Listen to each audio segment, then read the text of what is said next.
Welcome everyone to the exciting episode of Two Bar Connections of your host, Jesse and James. What's going on, everybody? What is going on indeed? All right, so it is once again that time of the year where we get pretty much video game Christmas, where the entire industry decides to come together and reveal all the cool shit that's going to be coming out. God knows when, but hopefully it's coming out. So first we have the State of Play, which is pretty much until the recording of this date, pretty much been the only thing so far. But we do have Summer Games Fest to look forward to on Friday, and we also have the Xbox showcase on Sunday, and we will be covering those when they come up. But for now, it's just going to be the State of Play, and they've had some pretty cool reveals. One really big one at the end that was very surprising because Sony was all like, "Oh, like it's only gonna be like, it's gonna be Wolverine, but hey, you know what? Like we're gonna book all these theater showings that you can actually go to an actual Alamo Draft House and watch the State of Play live." And well, there's one really big reason why towards the end of it, and we'll get to it when we get there. Indeed. But before we get into all of that, how have you been? Well, I mean, right where you left me. One more week of class, and I'm getting a head start, so I don't have to. You're fucking dying. I'm not dying. It's just annoying as hell, dude. This class blows, man. Like, especially since I already took this class. Like, I take it again. Like, but you know what? It's not so bad. I actually heard from a coworker that she has had to take the same chemistry class like 3 different times. Damn, just because of the whole rigmarole of schools not accepting classes from this college and that college and whatever the hell. So it's not so bad, but damn, bro, like, it just sucks. I just want it to be over already. So I've been working on that today. I got started on my Overwatch matches so that I can try to get on your same rank. And yeah, that's hell. That sucks. Like that. But it's been fun to play that again. How have you been? I mean, I've been pretty good. I got Mina the Hollower, which is the highest rated game of the year. Yes, and I it's saw. Once again another banger from Yacht Club Games after they haven't released like a new game, like a new non-Shovel Knight spin-off in like 14 years or something like that, something crazy.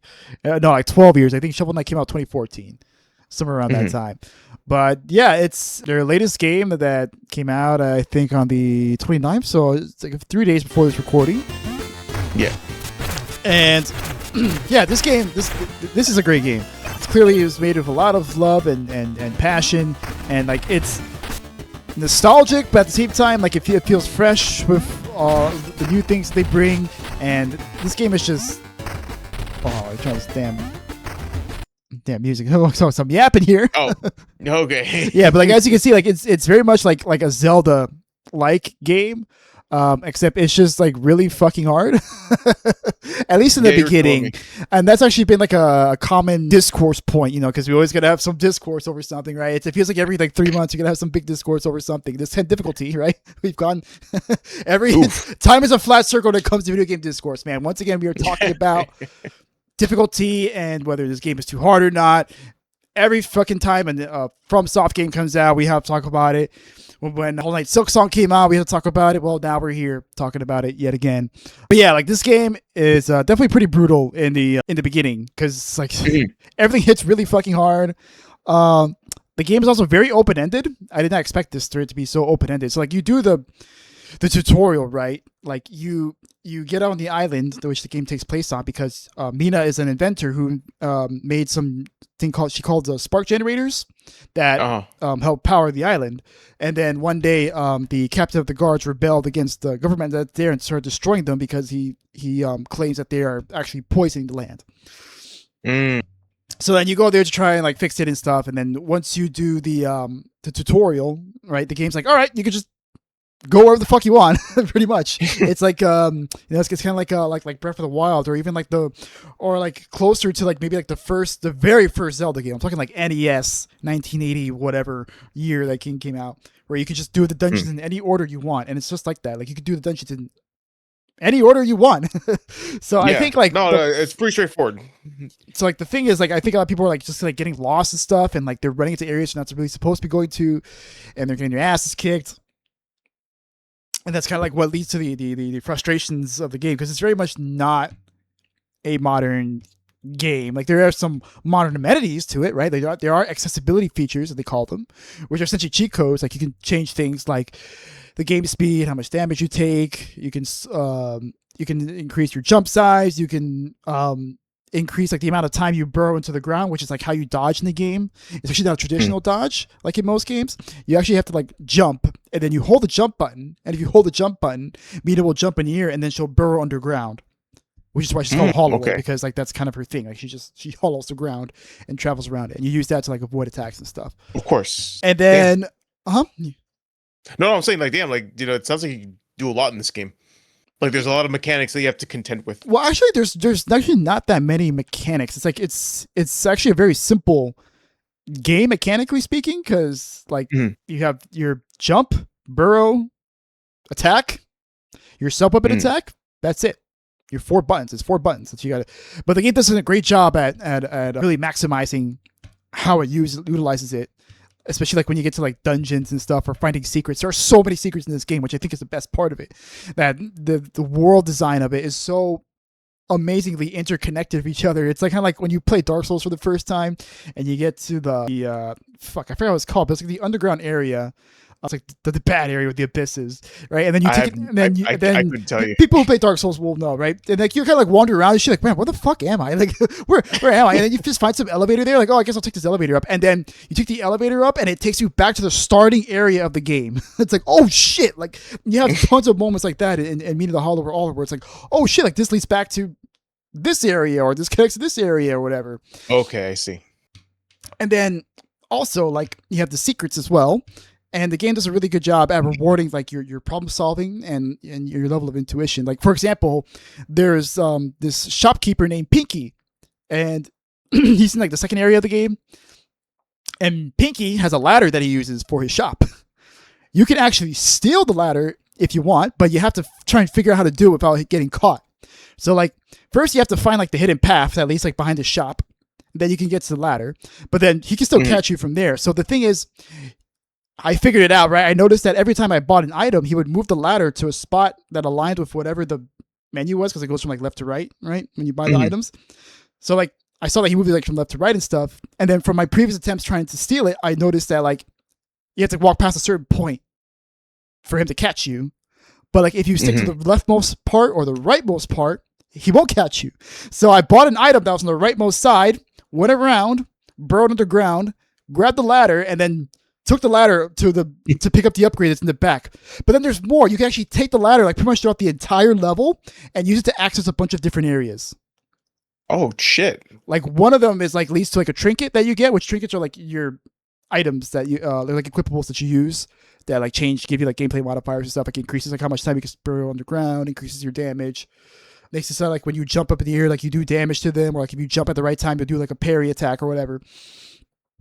And so like that leads to one area there where it's like a trinket. And it's funny because when I first played the game, in that area, I saw the trinket. I'm like, how the fuck do you get there? And then when I got the ladder, I'm like, oh, like that just clicked right there. It just clicked at that moment. Like, oh, I could use this to get to that area. And then you could also use it, if you take it all the way to the end of the stage, you could put it next to like a shipwreck there. You can climb up, and then you can get access to that shipwreck. Oh shit! But you have to do like a ton of platforming and stuff. Like you have to like find out how to like jump across without dropping the ladder. You have to throw the ladder across. You have to fight off enemies and stuff. So I just did that today, and it was incredible that I discovered that. Yeah, the devs must have really thought that through.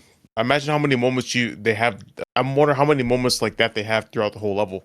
Because to take a ladder from a store all the way and do that is I would not have thought to take the ladder that far.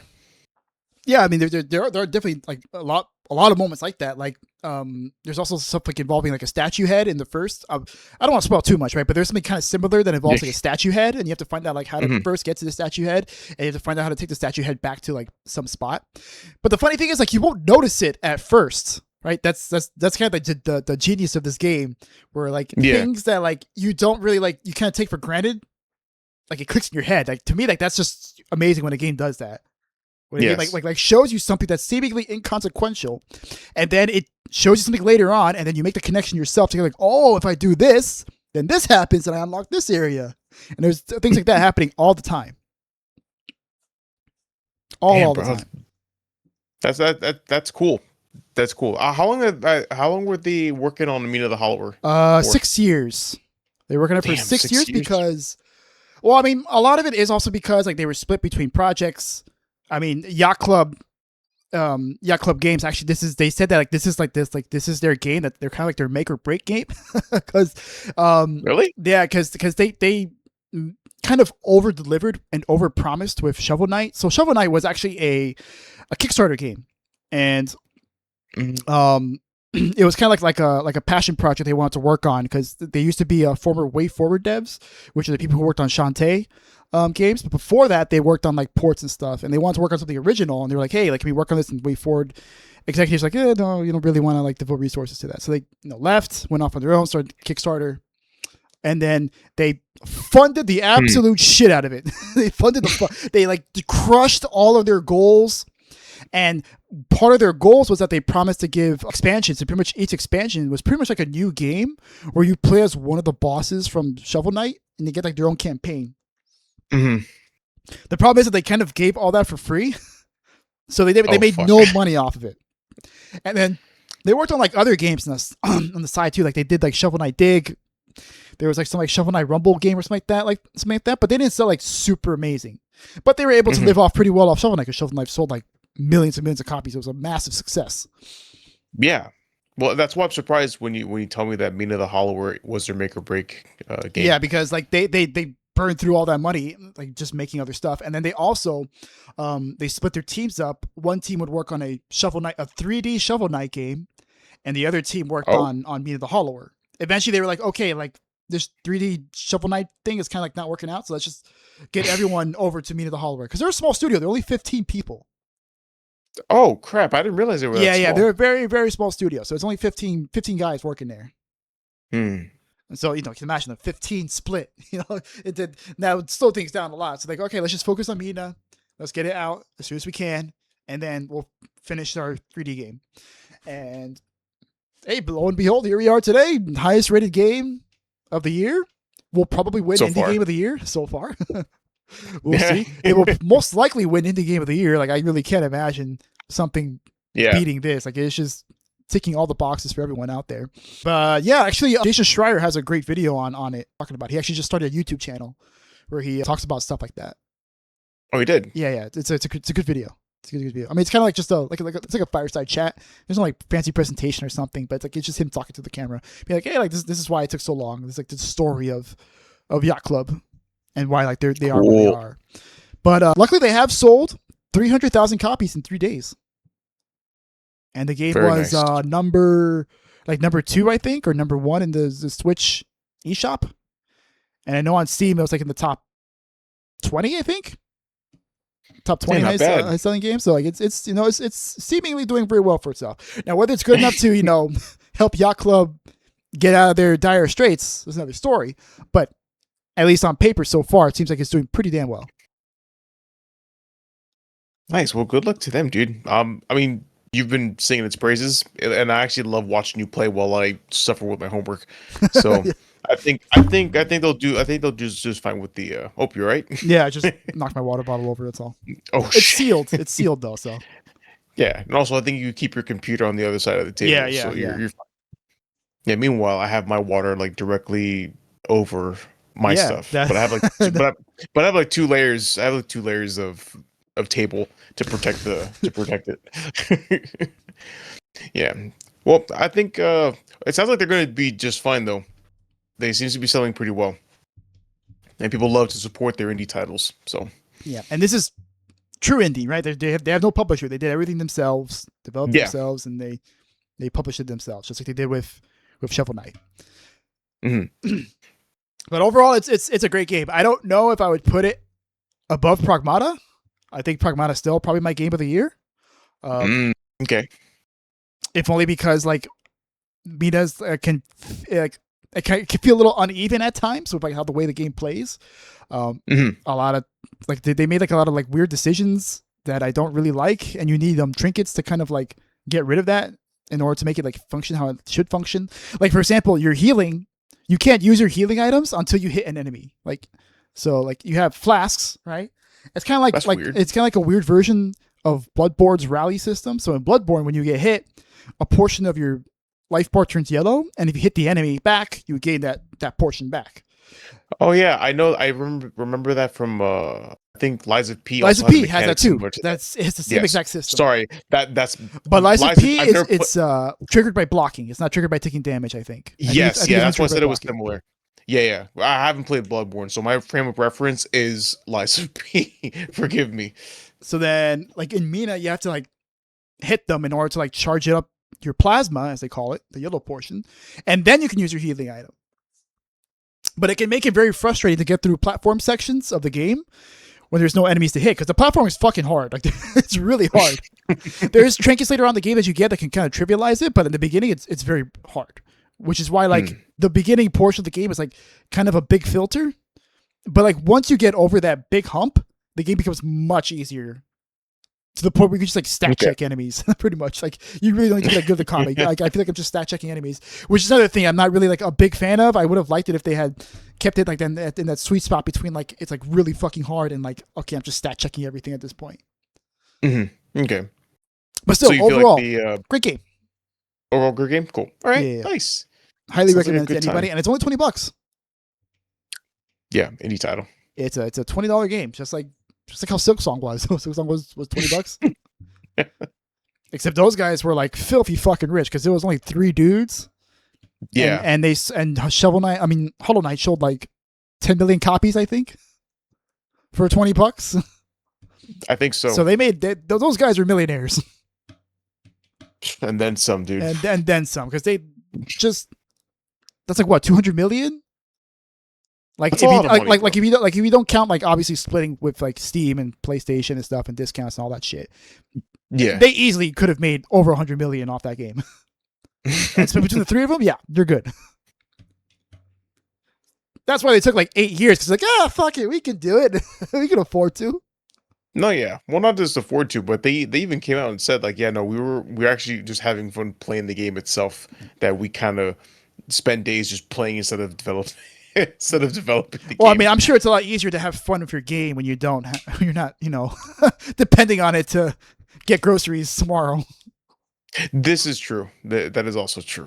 All right, so you want to get into it? Yeah, bro. Let's get into this state of play.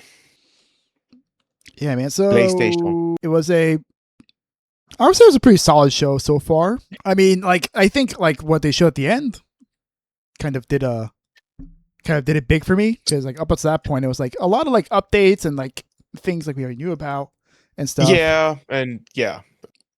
I agree. Like there was some cool stuff for me personally, which we're gonna get into. The ending was unexpected, and I was excited for it until I realized I'm not gonna be able to play it. Not legally, at least. Not legally. Well, yeah, I don't know. Well, we'll see. We'll see what with the assistance of some education software. We'll see what the educational software looks like in a few years. But but I'll probably have you set that up for me because I've never been one for educational software. Yeah. So the first thing they showed was the Wolverine game. Right off the bat. Right? Yeah, that was very surprising because we all thought, they were gonna save it for the end, which is. It's funny because like they show this first and they show like 8 minutes of it, and then what they show at the end is probably something that's gonna come out like 2028, and they showed a whole ass 20 minutes of it, which is funny to think. Yeah. Of. But I mean, what were your thoughts on Wolverine? Honestly, dude, like it looks fucking good. I love the costumes of it. I love because I love what Insomniac had done with the Spider-Man games. They kind of modernized the designs and stuff, but they still kept the core costumes for their heroes. And I'm glad they did the same with Wolverine with his iconic yellow X-Men suit. Yeah, definitely. Now, and he's so small and hairy too. Yeah, oh dude, I love how hairy he is. Like I love how they show like in the beginning this close up of his arm. Like, nah, he's yeah, dude. Look at that shit. It's like looking at my dad. My dad's got some hairy ass arms. So. Yeah, bro, dude, but it looks so freaking good. Yeah, I like they kept the gore. And I'm really Oh glad. yeah, no, they kept the gore. I mean, there's another game later on that kind of like one ups it in the gore department, but yeah, dude, they definitely show the gore. Like immediately, like, all right, we know what this game's about. We know what you want to see. Dude, Men, women, doesn't matter. Equal rights, equal fights. Y'all get these hands and these claws. Just yeah, yeah, a lot of blood immediately. yeah, a lot of blood immediately. Now I don't I know that they're trying to go for like essentially the same kind of gameplay as the Spider-Man series. Actually, this is where I caught it because I told you I was late to the showcase, and this is where I caught it, and I was like, oh shit, they're already showing Wolverine. Fuck, how much did I miss? But thank God I didn't really miss that much. Like, look at that. You already threw him off the roof. You didn't need to do him like that, but he did. He's Wolverine. He's Wolverine.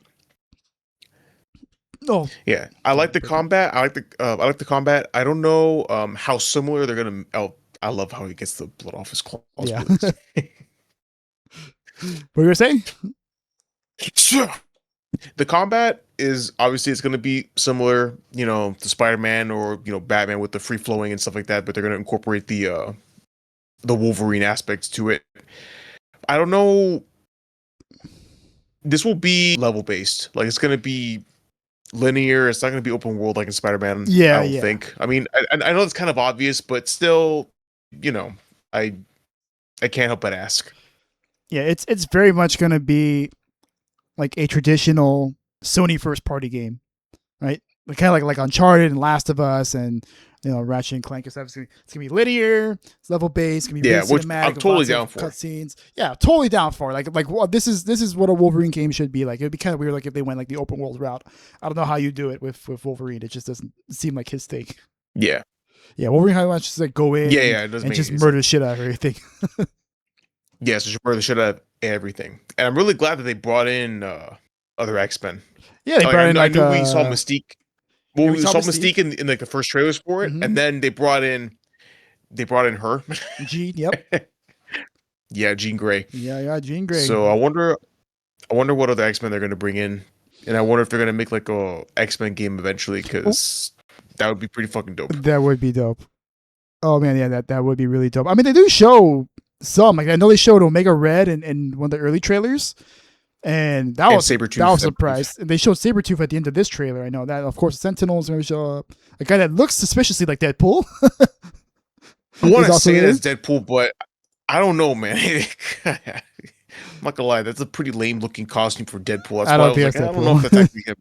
I don't think so. Maybe it's like an imitator or some shit. I honestly, yeah, but look at Sabretooth, man. He looks great. Oh yeah. Oh my god, he looks so good. They cooked. They cooked real hard with him in particular. Yeah. So, I mean, and this is going to come out in September, which can be a running theme for this, by the way. A lot of games really want to come out in September, way before GTA 6 comes out. The nuclear bomb that is GTA 6 goes off. Everyone wants to get their choppers out of Nam before the shit hits the fan. It was so funny watching the state play, be like, oh, coming out September 24th, coming out September 29th, coming out September 8th. Oh, yeah, and Wolverine fights Atom Smasher and absolutely murders the shit out of him. Oh, dude, that's so fucking funny you call that Smasher. Oh, that's cool. Wait, I actually didn't notice that. Okay, so you got some kind of like a second chance mechanic. That's interesting. Okay. Yeah. Did not notice that. Which fits in well to his, regeneration mechanic. Yeah, that definitely makes sense. How's the trigger though? Wait, I actually want to see this real quick. Does it do anything? No, it's just. It does consume your rage.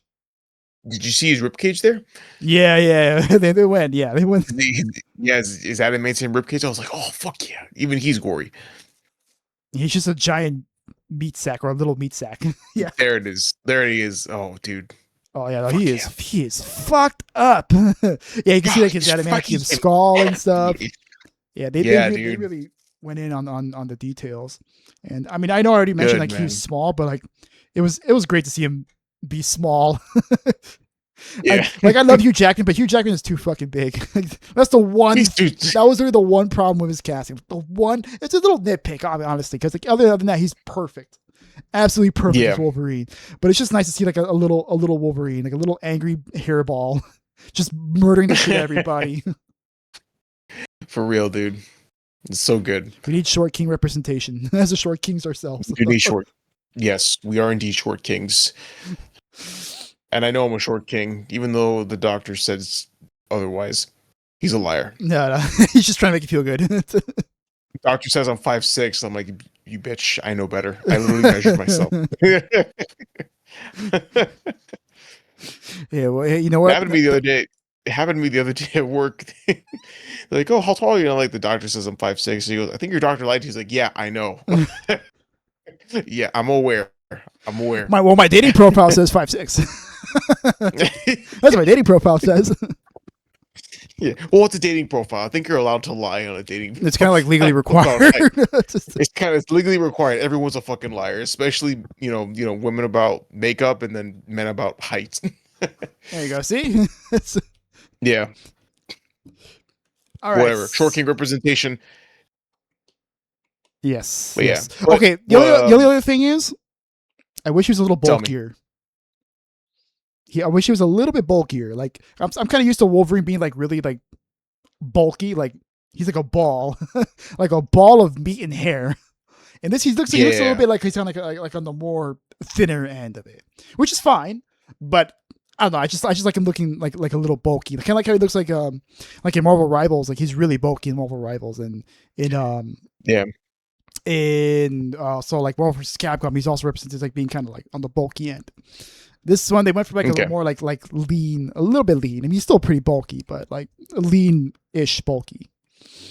If that makes any sense. Mm-hmm. No, yeah, that makes sense.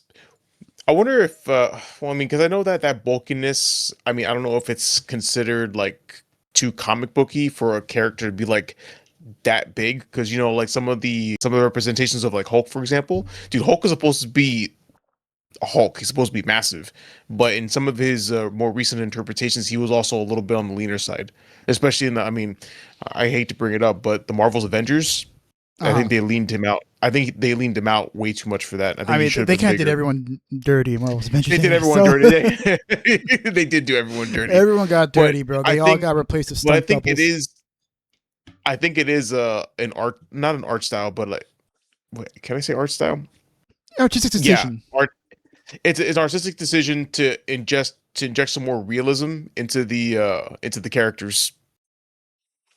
So they don't look so much like comic book characters, and they look like people that you realistically would be able to see. Like if Wolverine looked like a person in the real world, this is what he would look like. So yeah, like a buff fit guy, but like a regular buff fit guy. Yes. Not that giant slab of meat that he is like in Marvel Rivals. He's just a little ball of meat. There's fucking Marvel Rivals where dude, literally like he's got all three of his biceps with individual lines. Like nah. Yeah, for sure. Yeah, so then speaking of Marvel, we got the next game on here, which is the reveal of the next team for Marvel Tokon Fighting Souls, the Arc System Works developed fighting game that is 4v4, not 3v3 like that pussy ass Ultimate Marvel vs. Capcom. No, we need 4 people in these games. I love Marvel vs. Capcom, by the way. It's like one of my favorite fighting games. So that's why I'm really looking forward to this in particular. Like I don't play that many fighting games, but I do love watching them, and like if there's like the right one, I will absolutely pick it up, and this is the right one for me. So the new team is the Knights of Doom, which is Dr. Doom's team, pretty much the villain team, and it consists of Dr. Doom, Magneto, and like everyone kind of figured like Magneto probably be in it because like he's kind of a staple in Marvel fighting games, especially like Marvel vs. Capcom. But then there's also 2 surprises, one of which being the Green Goblin, who, by the way, looks amazing. He looks awesome. Fantastic. They really went hard on the whole, like, nah, he's not even no human here, just straight like, monster. Creature. He's just a creature. So yeah, voiced by Steve Blum. Steve Blum. Yep. Yeah. Steve Blum has. Oh, Blum or Bloom? Excuse me. I think it's Blum. I say Blum. Blum. I say Blum. I heard Bloom, but whatever. Whatever. Tomato. But yeah, Green Goblin looks absolutely fucking awesome, and he actually fights on his glider as he should. He fights on his glider, and then like I think he can switch off it sometimes. Yeah. So he can actually switch off it. So I imagine he's gonna be like a set play character where he's gonna be all about like mixing up between getting on the glider and then mounting off the glider. And of course, we also have Carnage, who's also long overdue for a fighting game appearance because people have been begging for Carnage to be in a fighting game for decades. Decades people have been begging for ever since the Capcom versus games of Marvel have been coming out all the way back in like Marvel Superheroes and X-Men versus Street Fighter. Well, I guess you wouldn't expect them X-Men versus Street Fighter, but like in Marvel Superheroes versus Street Fighter, like you know, you want like, oh, we want Carnage. He just never showed up, and now he's in the game and he looks absolutely sick. Like just like with Green Goblin, they cooked with him. His animations and effects are so cool. Like even if you don't plan on playing this game, like you really have to just admire the animation work itself. Like look at that, dude. Holy shit. Look at that shit, dude. Awesome. I mean, it is an Arc System Works game, so this is kind of like par for the course. Like all their games are gorgeous all the time, like, every single time. Like they made Dragon Ball Fighters, and like Dragon Ball Fighters looks better than the actual fucking TV show, which is crazy. Oh man, so that is really, so cool. really cool. Yeah, and of course they show off their assemble attack, which is pretty much like your super attack, but like all four of your team members go in and fuck up whoever it is they're fighting. And then wait, did they show? Here you go. Yeah, so then they went. All right, so these are our four teams. We just have one more team to go. That's Ghost Rider. Yeah, that's Ghost Rider and his team. Yeah, so we have Cap. Cap's team is Iron Man, Black Panther, which is actually Shuri. It's not T'Challa, it's Shuri, and Hulk. And then you have Storm, who's leading the X-Men. She's leading Wolverine, Magic, and Danger, which is a really out of left field pick because everyone's like, what the fuck, what is Danger? Danger is apparently like, it's pretty much like the physical manifestation of the Danger Room. Like it's like the Danger Room AI inserted inside an android body, pretty much. And they made like a super small appearance in like the early 2000s. Like they were like in one comic series until Arc System was like, all right, we want this deep cut as fuck, so you're gonna put this in there. And then Spider-Man it's Spider-Man, Penny Parker, Miss Marvel, and Star-Lord. Yeah. And then of course you have Doctor Doom being the team that they just and the Knights of Doom, which is a really cool name, by the way. So I mean, I know you're this is really like up your alley, but like, do you have any other thoughts on this? I mean, I like Marvel, and like you, I don't really play a lot of fighting games either. However, I know when a game looks good, and I like watching games play. I like watching people play games even though I don't play them themselves. And I'd be interested to watch this on Twitch. I'm fucking hyped for you guys in the fighting game community. Everyone seems to be losing their mind over this. Absolutely, yeah. This year the fighting game community is eating good, man, because they got this, and they also got that Avatar fighting game that's coming out in July, which is another one I want to pick up because that game looks fucking awesome. I think I saw the trailer where they unveiled the Azula. Yeah, like they actually made her mental illness a mechanic in the game. Oh fuck! Straight up, if she loses a match, she crashes out and goes Fire Lord mode, which is pretty much like remember at the end of the show, like she like loses her shit, her hair's all messy. That's pretty much what she turns into if she loses a round, and then she gets like all these super crazy powers that she gets. That's actually crazy. Yeah, that game has like so much incredible attention to detail. Like, quick tangent, Sokka has an ability that he can blind the enemies, and if he blinds them, like he starts turning invisible like on the screens, like you can't see like what the player is doing. But if you're playing against Toph, you can't do that because she's already blind. Oh, cool. There's just a really funny detail. When is that game coming out? Avatar? Yeah, the Avatar. July 2nd, I think. Oh shit! Okay, so soon. Yeah, very soon. Exactly very soon. 1 month. And it's only $30. So like honestly, like nice. even if you're just an Avatar fan, it's $30. Like really, like how much could you possibly lose? Yeah. All right. So then moving on from there, we have Ikubi Nakamura's new game. For those of you who don't know, she was the woman who was developing Ghostwire Tokyo originally, who showed up at Summer Games Fest, I think, or something like that, and won the hearts of everybody because she was just so jovial and chipper. And she comes out, and she still absolutely is. She's like, "Oh, did you miss me? I missed you guys so much." Like, she just seems so happy to be there. So, yeah, dude. Her jovialness was so infectious that everyone just kind of fell in love with her. But this is her new game. She's so cute.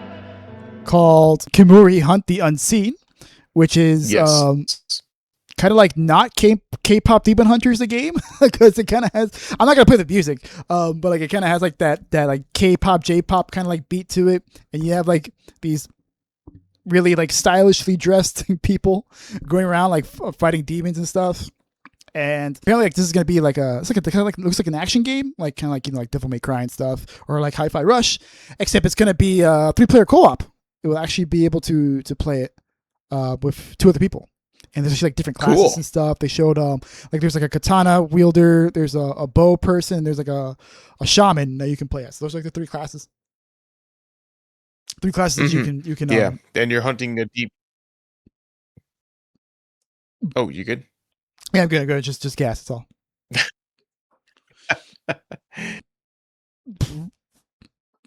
Okay. Yeah, like I said, just some gas. But I mean, this isn't gonna come out until 2027, so it's still a little ways away. But it does look kind of like Tokon. It's like really beautiful looking game with a lot of style to it. And like I don't know if you noticed, but like the animations have like that squish and squash, kind of like in like Zelda Zone Zero, where everything looks like super like squishy when they start moving around and stuff. So it makes it like things look really, really good. And then of course, on top of that, like, you know, you have all like these cool effects and stuff, and it's got like a really good, pleasant color palette to it. And the other thing is with this game is that apparently you're going to be able to like form contracts with the yokai, and they give you like different abilities depending on like which ones like you form contracts with. So I'm guessing that's like that kind of their way of differentiating the classes for like okay, like my katana guy has this yokai and your katana guy has this yokai. Like that's how we differentiate each other. Hopefully it's not a PlayStation only game, because I would love to play this with you. They never said anything about a platform, so we don't know. Well, if it's supposed to be multiplayer, I don't think it'll stay on PlayStation, because I know they said that multiplayer games will stay, like they'll stay a multi-platform. But I'm sure a quick Google will fix that eventually. Yeah, but I do like the way the game looks. Hunting demons with you sounds like an excellent way to spend the time.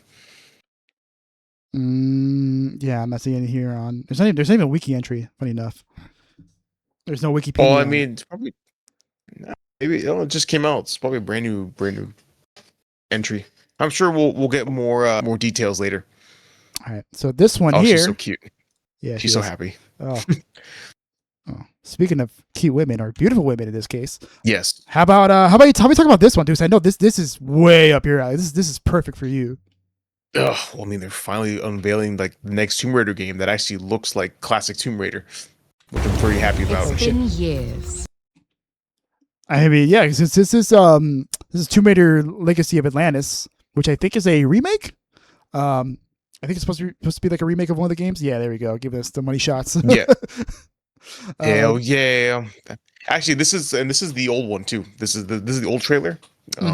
Not from this is the one from the game show. This one is that? Whoops! I clicked on the wrong one. What the fuck? Yeah. Oh, okay. Legacy of Atlantis. Why is it on Xbox? Okay, whatever. Because I clicked on the PlayStation one. Because like, oh, it's PlayStation. So I clicked on the PlayStation channel. Okay, no, never mind. Sorry, PlayStation. State, yeah, I think that one. There we go. Yeah, that one. Dude, look at that. Oh, God. Lord help me.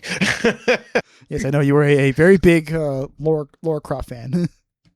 I'm also a fan of just leather tights. Look at that. Look how good she looks. Great. No, flying wild hog. Yep. That's good on the nose. You can consider James's hog flying right now and going wild. Wow. Oh, god damn it. There we go. Good. Fuck. Okay. No, yeah, look at her biting her lips like that. Oh yeah. Looking at the audience. But anyways, yeah.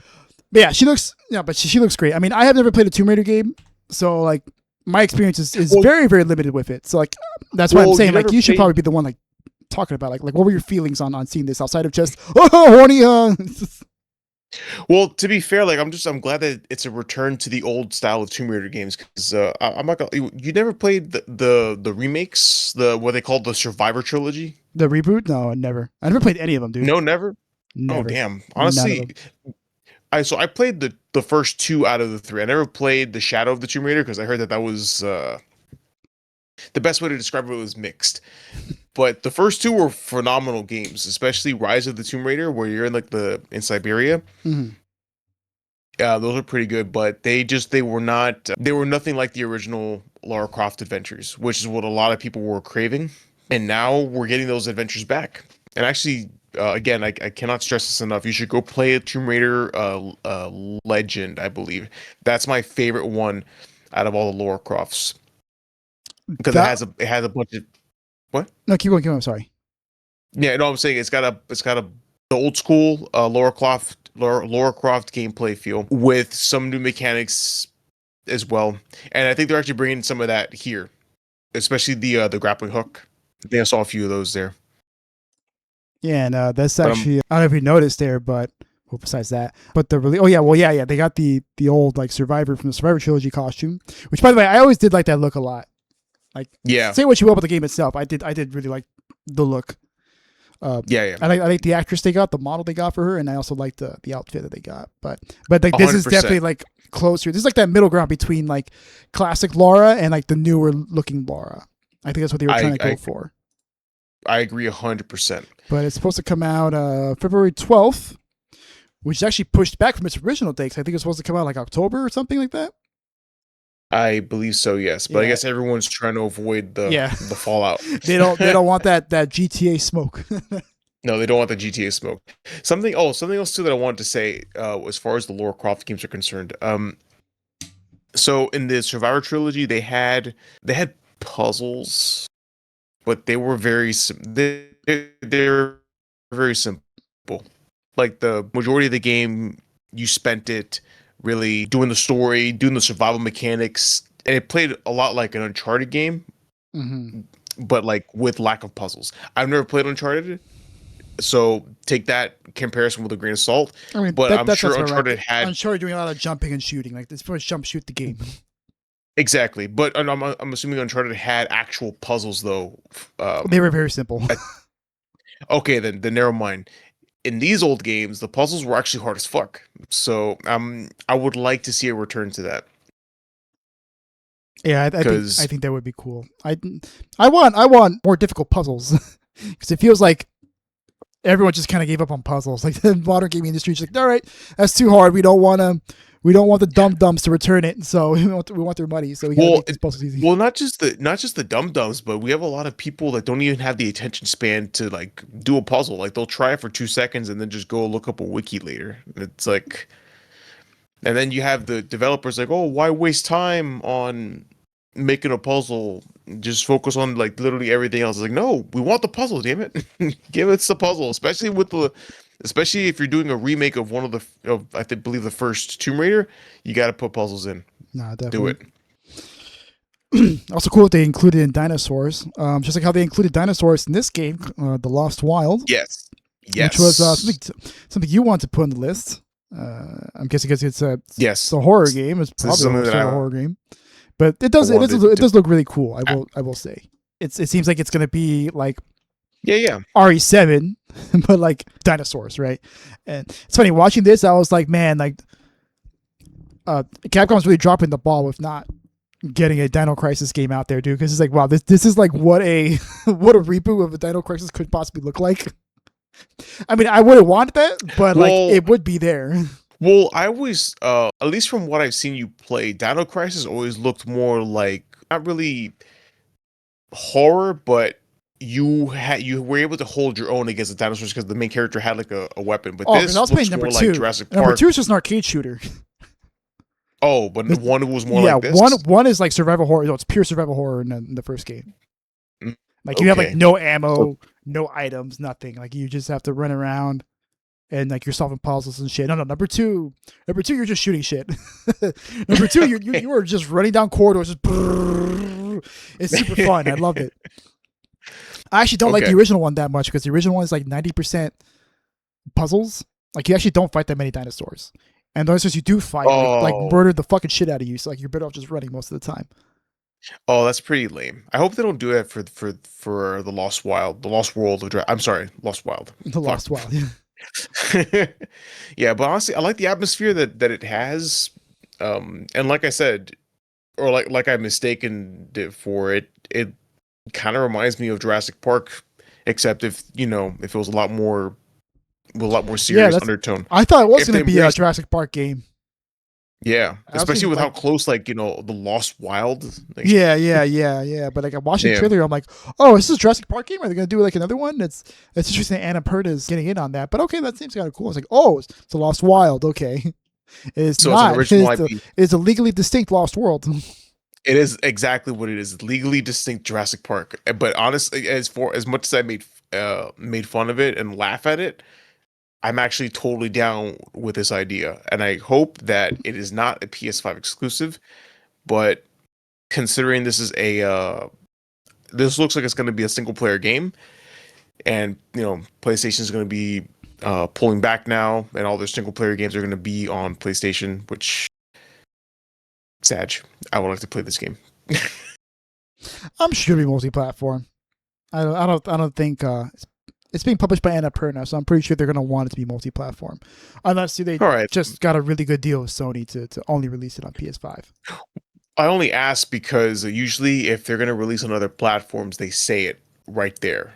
Sony doesn't do that. Yeah, so Sony won't do that. PS5, Xbox, Steam. They want you to think, oh, it's only going to come out on the PlayStation. Yeah, it's on Steam. Oh, okay. It's on Steam. You're good. Oh, hell yeah. Yeah, it's on Steam. Yeah. All right, excellent. Yeah, well, actually, don't go by what Sony tells you, because Sony will just lie by omission. They'll be like, no, it's not. It's not on PlayStation. What are you talking about? No, it's only on PlayStation. Buy a PS5, please. They will. Honestly, I feel like if they had the chance, they would just lie to me outright anyway. So fuck them. That'll be $900. That'll be $900. No, $950. How about $55? $52. But yeah, I'm pretty excited for the Lost Wild. All right, so then this next one, more so for me, but that would be Phantom Blade Zero, which we have known about for a long time now. I just feel like this thing has been showing up at State of Plays for like 2 years now, I think, something like that, or close to 2 years now. Yeah, and we're really close to it finally coming out. Unfortunately, it has been delayed. I'm just going to say that right now. It was supposed to come out September 9th, I think. But literally, as soon as State of Play ended, they went, yeah, sorry, guys, we have to delay this to, I think, October 29th. So really, really unfortunate, really dangerously close to the to Ground Zero, Grand Theft Auto 6. But, they'll have a whole month to sell copies. So I'm sure they could probably, make a neat little profit off it.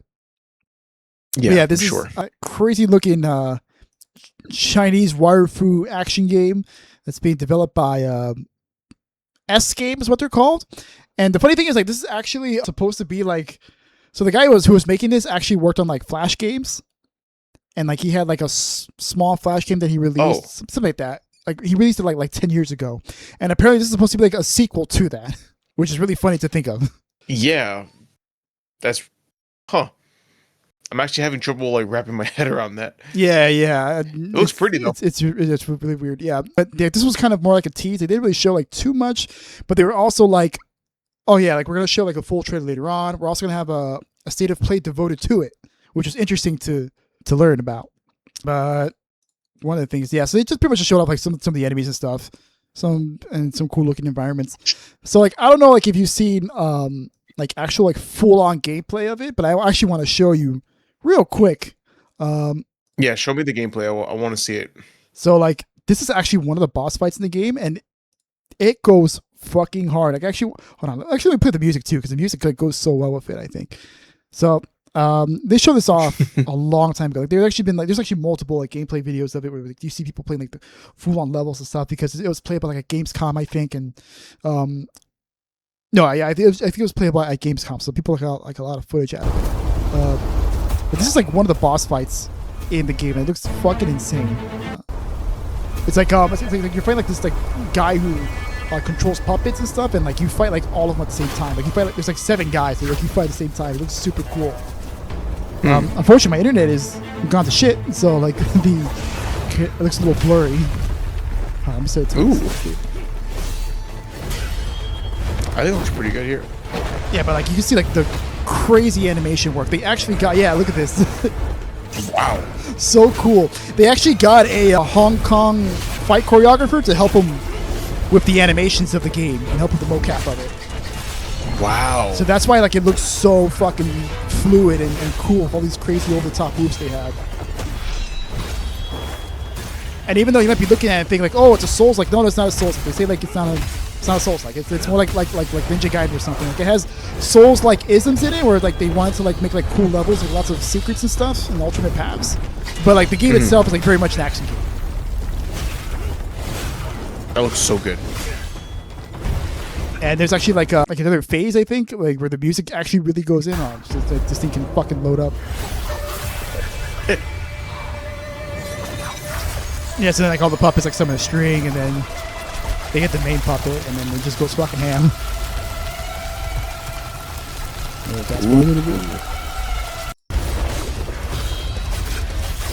Oh yeah.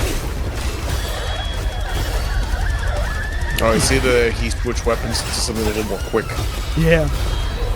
You hear the music? The music is fucking hard. It's, oh my god. Yeah. So yeah, really cool. Really, really cool. This is one of my most anticipated games. Probably like I mean, Pragmata already came out, but like after Pragmata, this was always like my second most anticipated game. And unfortunately, I'm just gonna have to wait a few more days, which fucking sucks. But it's whatever. More. I mean, I was gonna get it no matter what. Even if it came out like the same day as GTA 6, man, I still get it because I'm not gonna fucking. I mean, I'll probably get GTA 6, but I'm probably barely gonna play it. Like, I'm literally just gonna buy it just to be like, oh, I'm gonna explore, not Miami, and see how accurate they are. Vice City, yeah. All right. At Vice City. So then, continuing down the wire fu kung fu train, we got Dynasty Warriors 3 Complete Edition. Was also revealed, which is I mean, they say it's a remaster, but dude, this seems like a remake because it's like, this was a PS2 game, right? And they just got the PS2 game and like put it on Unreal Engine. I think it's on Unreal Engine. I'm assuming it is, yeah. I think it is on Unreal Engine, but like, I was just expecting them to like just like release it like 1-to-1, but like they're actually really going all out with the game. They're adding like a ton of new mechanics. Like now you can call in your horse. You couldn't really do that before in the old game. Like once you lost your horse, that was it. Like you had to go and walk back towards it. They have all the shitty voice acting that I could possibly hope for in a Dynasty Warriors game. Like this is attack. Yeah, see.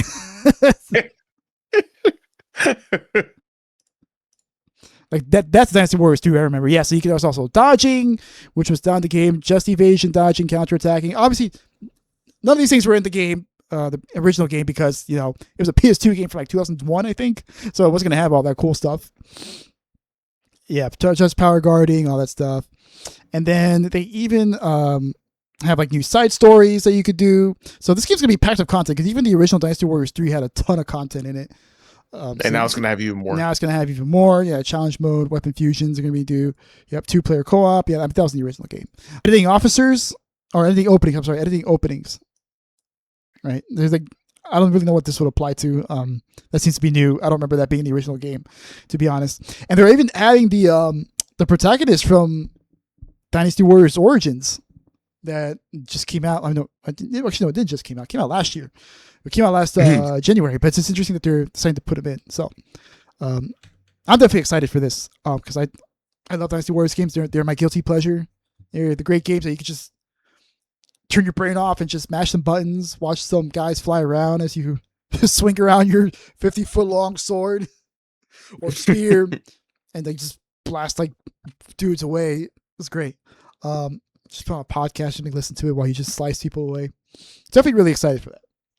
That will also be coming out in October. I think October 1st is what it said, right? Is that what it said? No. Yeah, it said this is October 1st. I'm just going to go for October 1st. Cool. So then this one is one that we're both pretty interested in.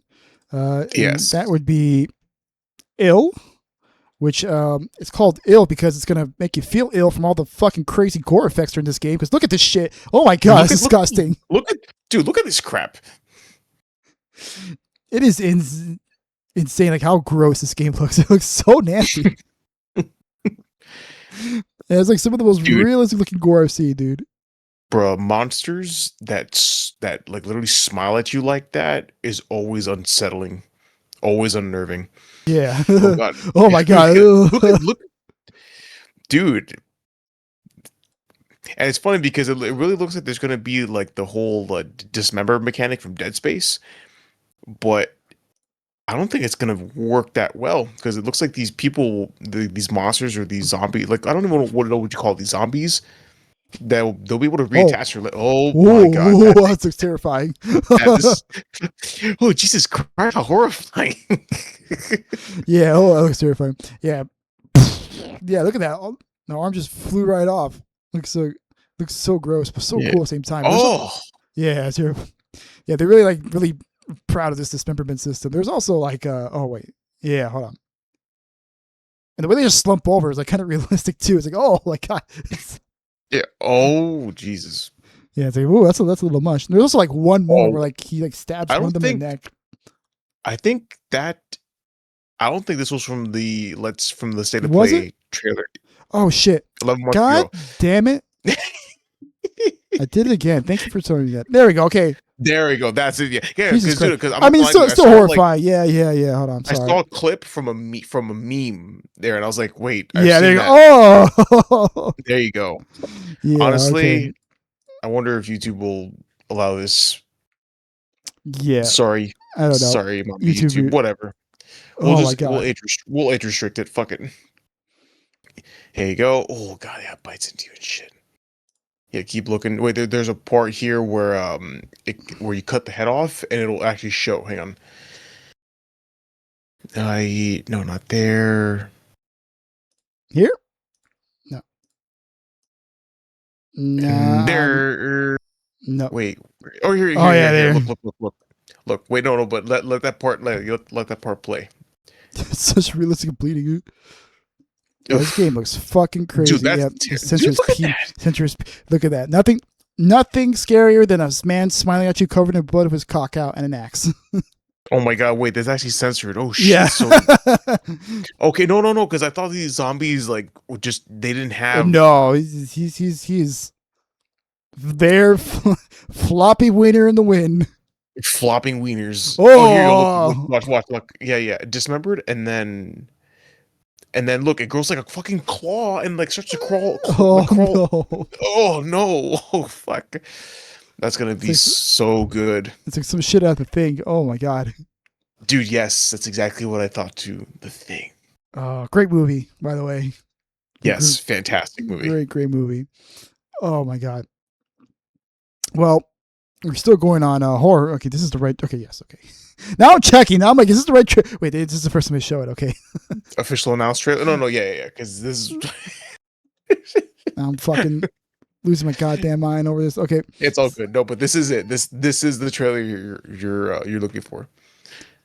Yeah. So the next one is Until Dawn 2. The sequel to the critically acclaimed first edition. Until Dawn. Yep. This time it's going to be though on an island, and apparently it's going to be about some ghost hunters. Ghost hunters, as they say, like they're actually like fake ghost hunters. Featuring Astarion. I forgot. It was Neil something. I forgot his name. It's Neil. I know his first name's Neil. I can't remember his last name. Neil. I'm gonna look it up right now. It's Neil something bomb, I think. Oh, is it New Bomb? New Bomb, that's it. Is it Neil Newbaum? Yeah, Neil Newbaum. Yeah, it shocked my memory there. Yeah, but Neil Newbaum. Yeah, he'll be Neil Newbaum. He'll be in it, and it is an Until Dawn game, so that means it's going to be a lot of horror movies. Young people having sex, which means someone's going to die. Just horror movies 101. And that's that guy from Stranger Things. Yep, so totally dead. So yeah, there will be a killer. Yep, so more sexy time. Push Luke, jump alone. Okay. Yep, you're gonna be making And decisions. People will be dying horrible deaths. people will be dying horrible deaths if you choose wrong. And what's cool about well, I mean, I guess now it's a franchise, but the first Until Dawn had a bunch of high profile. I mean, I say they're high profile celebrities, but you know who these people are. Every single one of them is a big actor. I knew Hayden Panettiere, and I knew Rami Malek. Rami Malek, yeah. Yeah. So, Malek. Sorry. I didn't know anybody else. Also, there was one dude that I think he was the guy, the tall guy with the brown hair. He was in Agents of S.H.I.E.L.D. I think now he does a lot of Hallmark shows now. But at least, I recognized him. Okay. I recognized him. Actually, wait, is it Hallmark? He's been relegated to TV. He's relegated to TV star status. Hey man, you know what? Respect to Hallmark actors, bro. Those people get consistent jobs. Because every single time I'm watching the Hallmark one, every time I walk into the kitchen, my mom's watching a Hallmark movie, which she watches many of them. I always see the same 10 guys. So like, they clearly got a hustle going on. Much respect to them. They got good job security, steady income. They're doing all right. Yeah, I don't envy them at all. Actually, I wish I can also be a Hallmark actor and just collect money. But in any case, so this looks pretty cool. And of course, Peter Stormare. I love that actor. I love him and everything he does. Fucking was that him? Yeah, that was him. With fucking pencil. A fucking pencil. Who the fuck does that?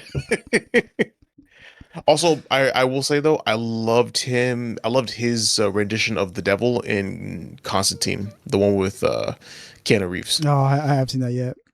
I will say though. Oh, you haven't seen? No. No, I haven't seen Constantine. But I will say, this is just me. Or do the faces sometimes look a little uncanny to you? I know that Asian actor. Yeah, their faces look a little uncanny at times. Well, remember they dude, it's so weird seeing a Starian's voice actor like he's just I know it's the character model, but him in a Speedo, it's so funny. Yeah, he also voiced God, who's the hammer guy from RE7? I forgot his name. He looks like Nicolas Cage. The hammer guy? Yeah. I'm sorry. Oh yeah, RE8. the guy that RE8. I'm sorry, RE7. RE8. The guy that controls metal, right? Yeah, RE8. I know who you're talking about. I do not know his name. I forgot his name. But yeah, cause I didn't play RE8. That was all you. Yeah, because he looks like Nicolas Cage, and it's very clear that it was inspired by Nicolas Cage because Neil was just doing a Nicolas Cage impression. He just sounded just like Nicolas Cage. It was really funny. Yeah, but to your point about the Uncanny Valley, well, they do a lot of, this is one of those games where they heavily invested into making sure that the voice actors' faces are clearly shown onto the character models. So I think that has something to do with it. They're so realistic, but coupled with poor facial animations, it's probably gonna lead to some weirdness. Like when that lady was smiling and she was like. Yeah. Yeah, I think that's just going to happen. It's really, really hard to do facial animations properly. Yeah, it is. So then that's pretty much all of them that this is stuff we were interested in, except for this one last thing, which was a huge surprise because it was kind of rumored for a while, and people were wondering when this was going to be shown. We all thought, or the rumor mill thought it was going to be one thing, but it turns out that it is another God of War game, but it's not the God of War game we thought it was going to be, because everyone thought it was going to be a prequel, but no, it's more like a sidequel-ish thing, I guess. Yeah. And this is God of War Laufey, aka Wife of War, because it features Kratos' wife Faye from God of War 2018 and God of War Ragnarok. I will say, sorry, I didn't mean to interrupt. This part there where you had Kratos' point of view, I don't know why, but at first I really thought it was going to be God of War VR. Bro, I thought it was gonna be like a God of War remake. I'm like, no, there's no way they're remaking 2018. I swear to God, if they do this, if they pull a page out the fucking Last of Us book, I'm gonna crash out right now. This is what you saved the last. No, but thank God it's not. So no, it's not. We are getting Mom of War, Wife of War, MILF of War, whatever the fuck you want to call it. Featuring the lovely Deborah Ann Wolf from of Daredevil fame. Wool. Sorry, I keep thinking it's Wool. Yeah, Wool. Yeah, Wool. Yeah. Yeah. Being featured in the game, and this is the first 20 minutes of it, and it was really interesting to watch this because, like, first off, like, it was 20 minutes, but it felt longer than that. It has a lot of really interesting implications for the God of War continuity because apparently this game takes place in the afterlife of the gods. Yes. And it's called Everland, Everhaven. I have it here. What was it? It was, I'm sorry, Everwen. And it's essentially everyone. Yeah. So essentially the afterlife of the gods. So, like, watching through this, it's like they kind of like they do a good job like easing you into it, like setting up like something's up with Faye, like her magic isn't really working. There's these weird creatures that are like around, and then they show you combat. Yep. And at first it's like, oh, this is just more God of War combat, but then she just like does some shit where she leaps in the air or something. Was it? Yeah, there we go. Yeah. So Santa Monica, being the truly innovative company that they are, add a jumping button to the God of War franchise again. Once again, we have air combat in a God of War game after Kratos just seemingly forgot how to jump in the past 2 games. Now his wife can just do it. Yeah, so then she puts on some armor and stuff, and then we finally see like what the fuck is happening. Like she's in this crazy looking place, and it was only like after like this came out where we finally learned like what everything was. It's like some kind of hellscape that's like dominated by dead gods. By Mongolians, yeah. So that was the other thing. Like everyone watching this was like, wait, what mythology is this? Like, is this Egyptian, Aztec, Mesopotamian? Like, what the hell's going on? Yeah. So I'm like, if you read the IGN article, because they do have it there.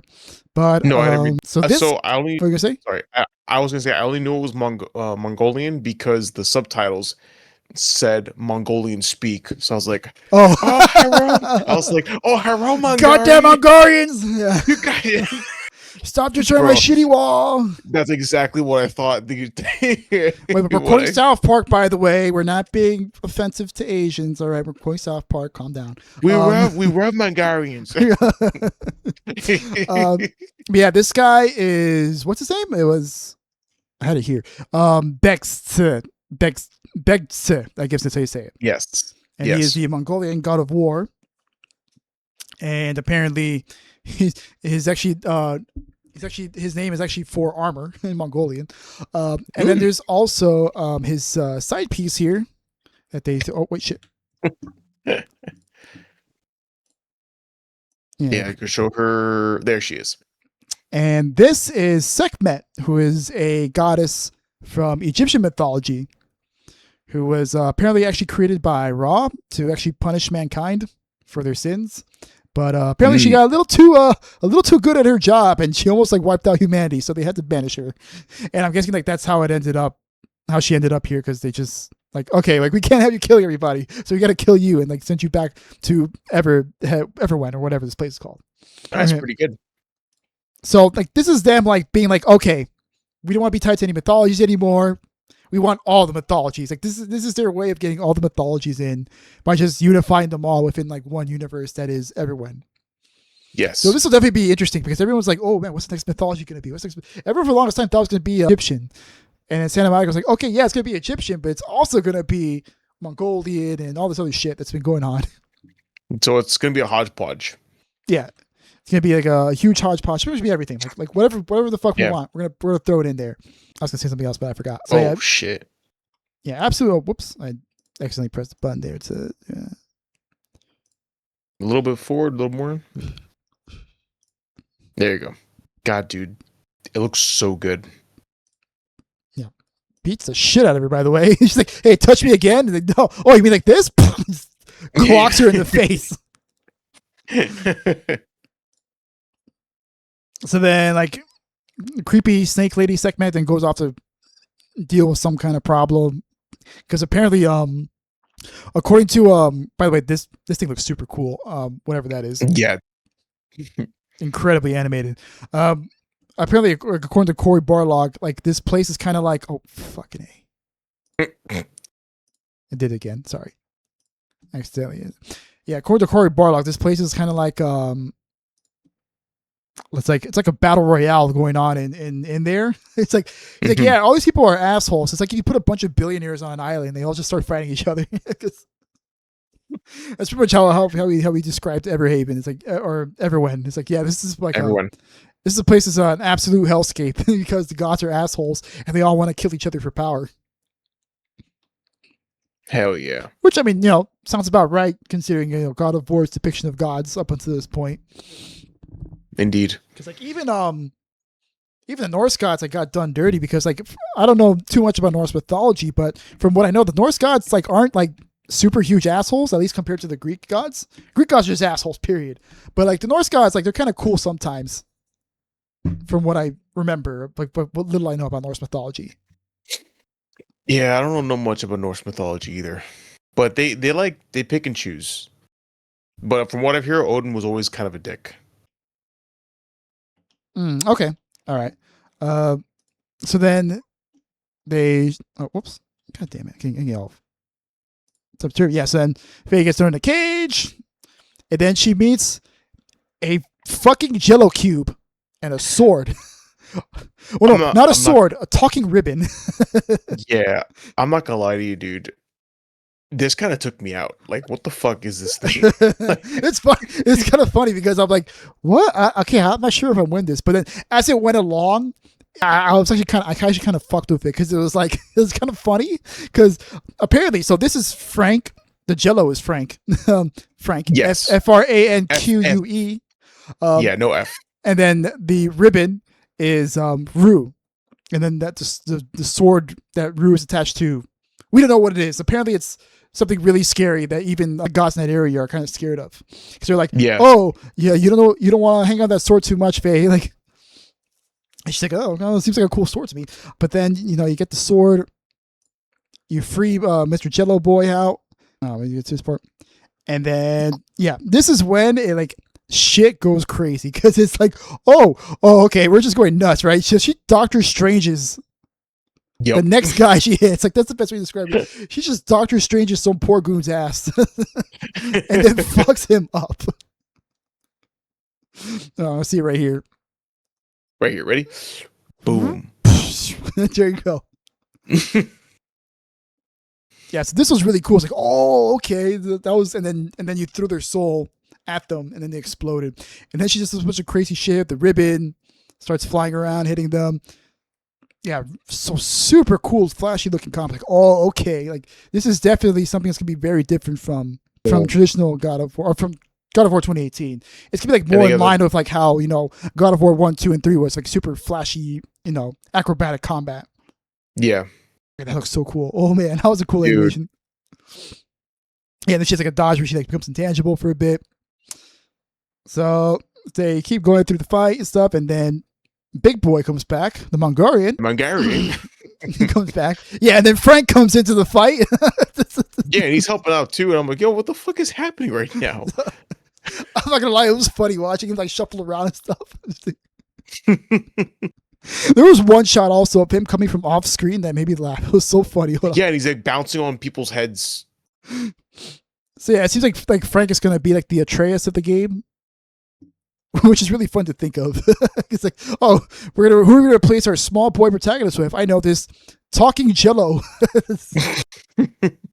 Boy. Yeah, he's just bouncing on people. Yeah, I'm sure he'll get like a bunch of like cool power stuff. He lobs one up in the air. But wait, I think he hit the Mongolian guy. Oh, I can't find it here. That's a shame. Okay, but I did find on Twitter. No, I did find that shot on Twitter. Whoop his ass, Frank. That's what it was. Like some guy there, face ready to go up, and he just comes off screen. Looked really funny to me. Dude, I love the memes. Whoop his ass, Frank. So yeah, and then from there it ends with the Mongolian guy and Faye like about to collide together in some mountain shot. It's a really cool shot to end. There we go. It just comes in from off screen. Really funny. All right. So any thoughts on this? It looks great. I'm sad I can't play it, but it's okay. Yeah, because I know you like God of War, and I know you're also a big fan of Dipper and Wool, so this is kind of a double L for you. No, dude, double L.